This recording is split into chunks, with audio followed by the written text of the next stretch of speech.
frequency, where the veil between this world and the next grows thin, and the things that whisper in the dark are given voice.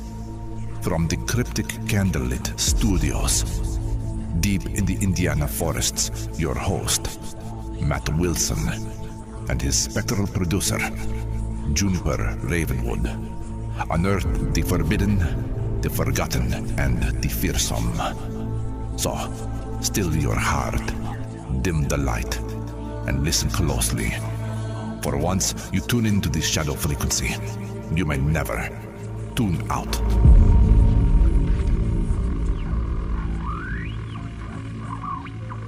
All right, Matt, time to open the file cabinet and see what nightmare got filed under historical trauma. Here we go. Let's see. Oh, great. First thing out, a cassette tape labeled Play Only If Alone. That feels less like media and more like a threat. Yeah, and I'm not testing that in here. Not with the lights already flickering like they pay rent to a ghost. Oh, goodness. Okay, now I've got one child-sized rain boot. That's never good. Nope. Mudded inside it, and somehow it smells like ocean water. Which is especially unsettling, considering we are nowhere near the ocean. Yeah. Oh, here it is. Tonight's case. All right, let's open it up, June. All right, looks like episode 303. Civil War Ghosts, Haunted Battlefields of America. From blood-soaked fields to phantom soldiers still seen in the smoke, tonight we're stepping into some of the most haunted ground in American history. I'm Matt Wilson. And I'm Juniper Ravenwood. This is episode 303, Civil War Ghosts, Haunted Battlefields of America. You are tuned to the shadow frequency, where every whisper tells a story from beyond the veil. Hosted by Matt Wilson, produced by Juniper Ravenwood, with Chris Beach. The darkness continues.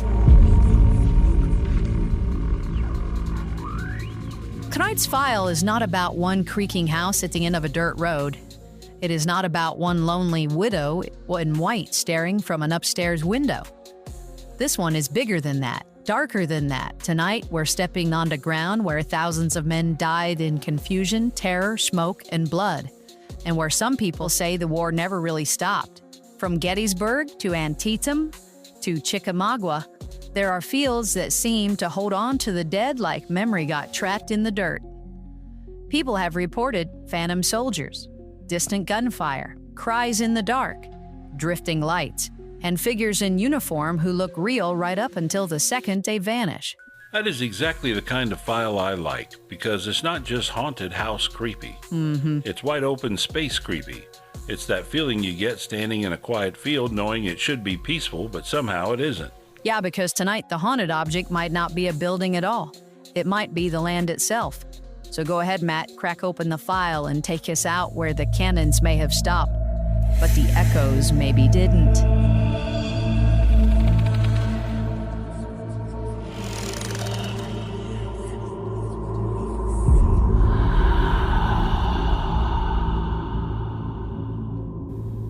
Well, Juniper, thanks for digging into the file cabinet again and pulling out something that feels heavy before we even get started. Because when you talk about Civil War ghosts, you are talking about places where the scale of suffering is almost hard to process. Gettysburg alone left more than 51,000 casualties over 3 days in July 1863. Antietam left about 23,000 casualties in roughly 12 hours on September 17, 1862. Making it the deadliest single day of the war. Chickamauga fought September 1863, left roughly 35,000 men killed, wounded, missing, or captured. Those are not small private tragedies. Those are entire landscapes hit with mass death.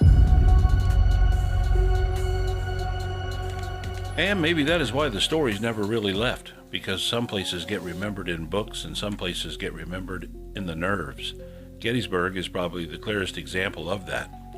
For more than a century, visitors there have claimed to hear phantom footsteps, drum beats, and musket fire in places where there should be only wind and tourists and the occasional distant car. One of the things that makes Gettysburg lore so unsettling is how often the reports involve figures that do not show up looking ghostly at first. They show up looking solid, human. A man in uniform standing in the wrong place. A soldier glimpsed near a fence line. Somebody who looks like a reenactor until he's simply not there anymore. That is what gets me with battlefield hauntings. They are not always theatrical. No chains, no dramatic wailing in the moonlight. A lot of the reports have this quiet confusion to them. Somebody sees a man in blue or gray out there in the distance, thinks nothing of it, looks back, and the figure is gone. Or people hear cannon fire in weather that carries sound strangely, except there is no event happening, no source, no smoke, no modern explanation presenting itself in that moment. On a battlefield, the silence is already doing half the work. The openness of the land makes every strange thing feel bigger, lonelier, and harder to dismiss. And then you move to Antietam, and the whole mood changes. Gettysburg has that famous cinematic quality in the haunting lore, but Antietam feels sadder, heavier. Antietam is the kind of place where the stories do not always sound like a ghost walking toward you. Sometimes they sound like the day itself leaking back through. The National Park Service describes roughly 23,000 soldiers killed, wounded, or missing after savage combat there. And Bloody Lane alone saw around 13,000 engaged with roughly 5,400 casualties in just a few hours. That is almost incomprehensible compression of violence into one stretch of ground. And the stories that cling to Antietam fit that feeling. Bloody Lane especially carries reports of phantom gunfire, the smell of gunpowder, and figures in Confederate uniforms seen where no one is standing. There are stories of people hearing sounds in the fields that do not belong to the present, as if the silence gets interrupted by something old and wounded and unfinished. One account repeated in Federal Highway history writing even describes schoolboys hearing what sounded like singing in the fields near Bloody Lane, later linked in local lore to the Irish Brigade's battle cries. This is not a jump scare. That is worse. That is the idea of the past still trying to breathe. And then there is Chickamauga, where the whole file gets stranger. Chickamauga was one of the bloodiest battles of the war, second only to Gettysburg by some tallies, and its battlefield developed all the expected stories: phantom soldiers, eerie lights, strange movement in the woods.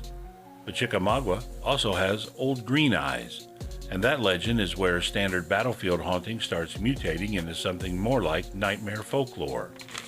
Depending on who tells it, Old Green Eyes is a dead soldier, a headless spirit, a shape in the dark, or just a pair of glowing green eyes near Snodgrass Hill watching from the trees.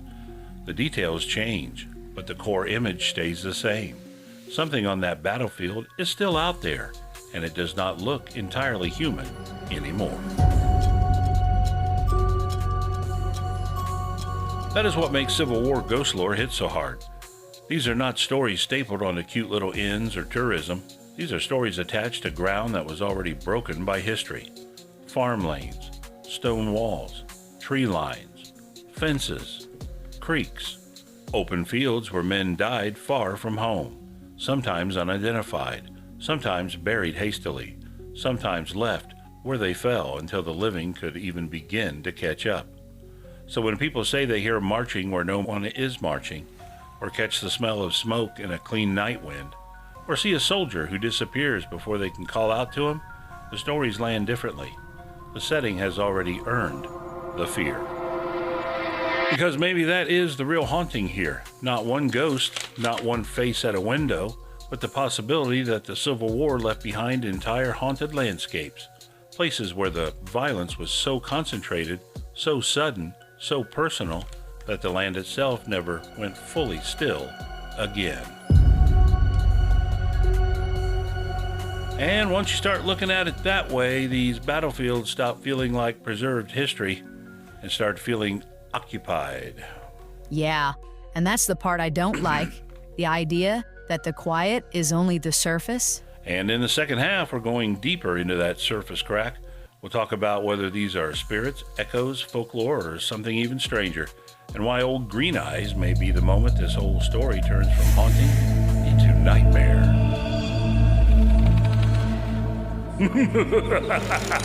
Oh, God. You like that?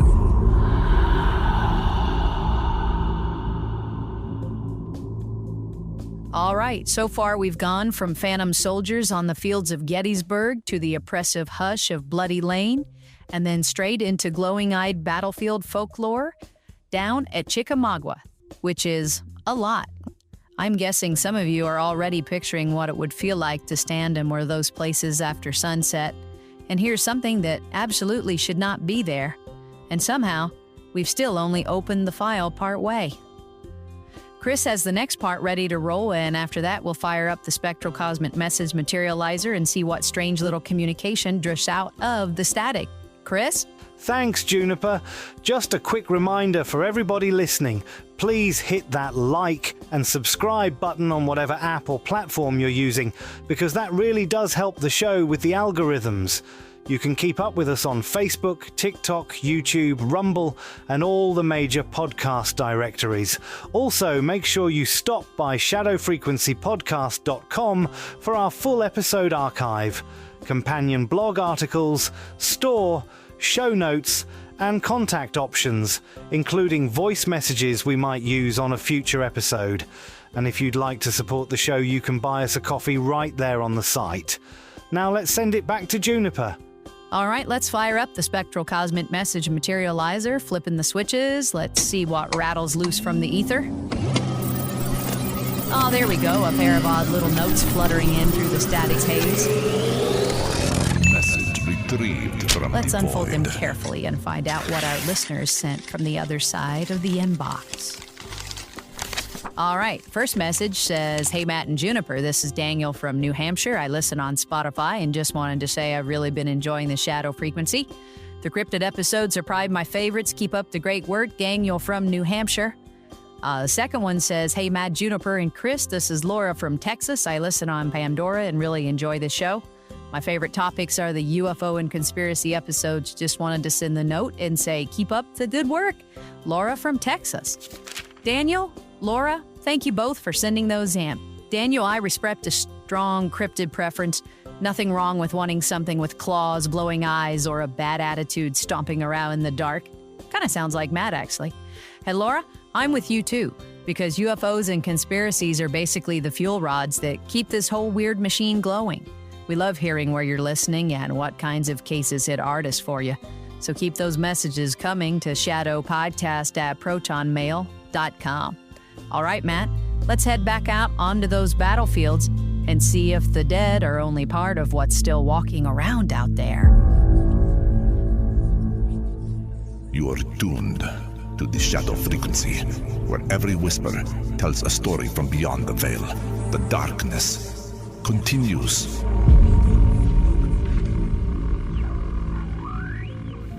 All right. Whew, I might be a little out of breath. I had to run back and get my tea. I got all the way back to the studio and left my refilled iced tea out there. And it's like, that cannot happen. So, and I know Juniper runs a tight ship. So thanks, Juniper. And thanks again to Daniel in New Hampshire and Laura in Texas for writing in. All right, let's get back into it. Because what fascinates me about Civil War ghost stories is that they sit right on top of some of the best documented ground in American history. We know what happened at Gettysburg. We know the lines, the ridges, the roads, the awful math of the casualties. The same is true at Antietam and Chickamauga. These are not vague legends floating free of the record. The history is nailed down hard. And somehow that makes the haunting stories feel stronger, not weaker, because the supernatural is rising out of terrain we already know was soaked in fear and death. Take Gettysburg again. The haunting reports, they're not just famous because people like ghost stories. They endure because Gettysburg already feels like a place where history is pressing close to your skin. Long stone walls, ridge lines, Devil's Den, Cemetery Hill. Open stretches where the eye can play tricks, sure, but also where people keep describing the same kind of thing over and over. Soldiers marching where there are no reenactors, shadowy figures in uniform, drum beats at odd hours, and sounds of battle in empty air. Whether you believe every story or not, the consistency of the imagery is what keeps the legend alive. It is always the same war trying to come back through. Antietam feels different. If Gettysburg is the grand haunted battlefield of the American imagination, Antietam is the wound that never quite scabbed over. That is probably because the battle was so compressed and so savage. 12 hours, around 23,000 casualties. A place like Bloody Lane turning into a name that still sounds like it belongs more to folklore than a map. And the reports there have that residual quality people talk about in hauntings, like nobody is trying to communicate with you directly. Instead, something replays. Rifle cracks, gunpowder in the air, singing in the distance, the impression of men where no men are standing. It feels less like being visited and more like stepping into a groove worn into reality. Now, one fair skeptical note here, because I think this episode deserves at least one. These places are so charged with history that suggestion absolutely matters. People arrive already knowing the casualty counts, already carrying images of amputations, smoke, artillery, and rows of graves in their minds. Add weather, distance, darkness, acoustics, and expectation, and it is not hard to see how some experiences might get shaped into ghost stories. A battlefield does not have to be literally haunted to feel haunted. Sometimes the weight of what happened there may be enough to bend perception all by itself. But even with that on the table, Chickamauga still pushes this file into stranger territory. Because if Gettysburg and Antietam are full of spectral soldiers and repeated echoes, Old Green Eyes feels like folklore mutating under pressure. Local tellings disagree on what it is. Some say it is a soldier killed horribly in battle, sometimes even a headless one still wandering the dark. Others say it is something older or less human, or only visible as glowing green eyes near Snodgrass Hill. That disagreement is part of what makes the legend so powerful. The battlefield horror does not stay neat. It warps. Over time, memory and fear stop producing just ghosts and start producing entities. And honestly, that may be the deepest thing in this whole case file. Trauma stories evolve. They do not always stay in documentary form. Sometimes they get dressed in folklore because folklore can carry emotional truth in a way straight history cannot. A phantom drummer at Gettysburg, gunpowder on the air at Antietam, glowing eyes in the woods at Chickamauga. Those may be different kinds of stories, but all of them are trying to express the same thing. That these places absorb something terrible, that people can feel it, that the dead were too many, the deaths too brutal, and the ground too marked for memory to behave normally afterward. And that is why Civil War haunting legends endure, why so many other ghost stories fade. They are tied to national trauma, not just personal tragedy.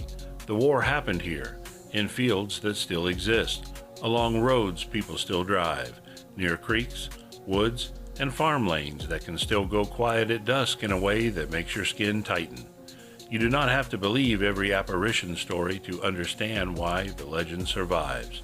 The supernatural layer almost grows naturally out of the emotional reality.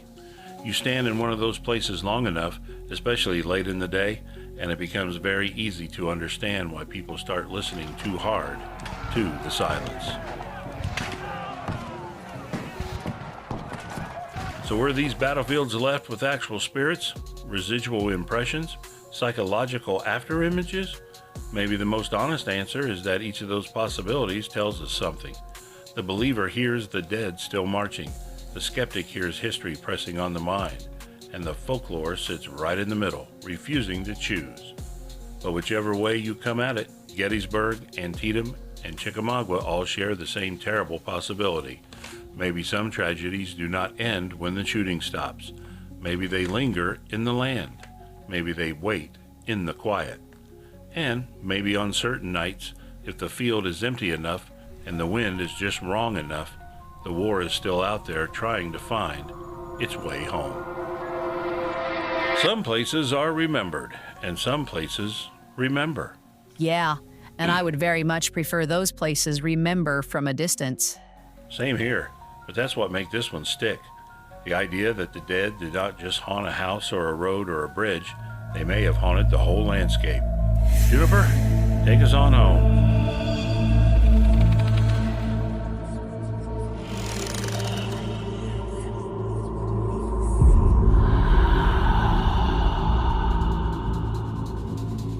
Tonight, we opened the file on Civil War ghosts and stepped into some of the most haunted ground in America: Gettysburg, Antietam, and Chickamauga, where history, folklore, grief, and the paranormal all seem to blur together after dark. Whether you hear those stories as true hauntings, psychic residue, or the weight of memory pressing through the silence, they definitely leave a mark. Thanks for hanging out with us tonight on the Shadow Frequency. If you've had a strange experience of your own, or if there's a case you want us to dig into, send it our way, shadowpodcast@protonmail.com. You can also keep up with us at our website, that is shadowfrequencypodcast.com. And you can, of course, find us on Facebook, YouTube, TikTok, Rumble, and all the usual podcast directories for more strange stories, updates, and whatever weirdness falls out of the file cabinet next. And, of course, come back and join us for the next strange case. Matt, you want to say goodnight? Keep your eyes open, keep your mind open, and maybe don't linger too long in empty fields after dark. Good night, everybody. Good night, and we'll see you next time in the shadows. This episode was conjured with a solemn vow to explore the unexplained while remaining bound to the truths that have been unearthed. All interpretations are speculative and offered only for your enlightenment and your entertainment.